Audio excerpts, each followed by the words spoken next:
ចិត្តញាក់ញាក់ញាក់ឆ្នាំថ្មីមកដល់តែខ្ញុំអត់លុយ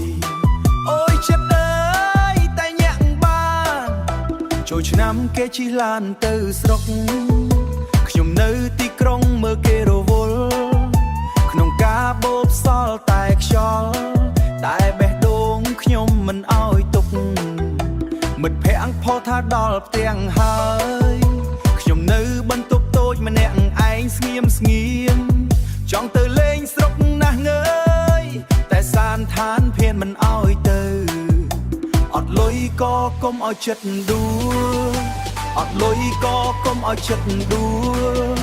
បើទៅមិនបានរំទីនេះបើទៅមិនបានរំនៅទីនេះចូលឆ្នាំដល់ហើយខ្ញុំអត់លុយទៅស្រុកតែចិត្តខ្ញុំញាក់មិនអោយវាសោ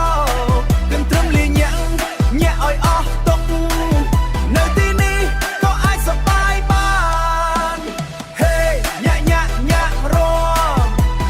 ហេញាក់រមរមរមរអត់លុយក៏មិនអីចូលឆ្នាំនេះ still happy Hashtag boom tag boom tag គិនត្រឹម Exodem YouTubers ញាក់ញាក់រមរមរមអត់លុយក៏អត់បញ្ហាខកទៅម៉ែសួរថាមកអត់កូនខ្ញុំញញឹមតិចនិយាយថាមិនទាន់ទេម៉ែ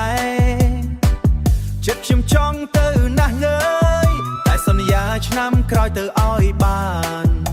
សំលេងភ្លេងឮពីជុំវិញមិត្តភ័ក្តិចិត្តខាងហៅទៅរមមិនបាច់ទៅឆ្ងាយក៏បានសប្បាយនៅទីនេះជាមួយគ្នា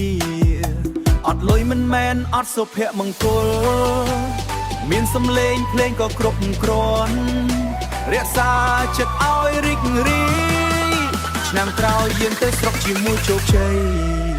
ចូលឆ្នាំដល់ហើយខ្ញុំអត់លុយទៅស្រុកតែចិត្តខ្ញុំញាក់មិនអោយវាសោគិនត្រឹមលាញាក់ញាក់អោយអស់ទុកនៅទីនេះក៏អាចសប្បាយបានហេអត់លុយក៏មិនអីចូលឆ្នាំនេះ still happy ឆ្នាំនេះនៅទីក្រុងតែបេះដូងនៅស្រុកញាក់អោយអស់ទុកឆ្នាំក្រោយជួបគ្នាស្រុកអើយ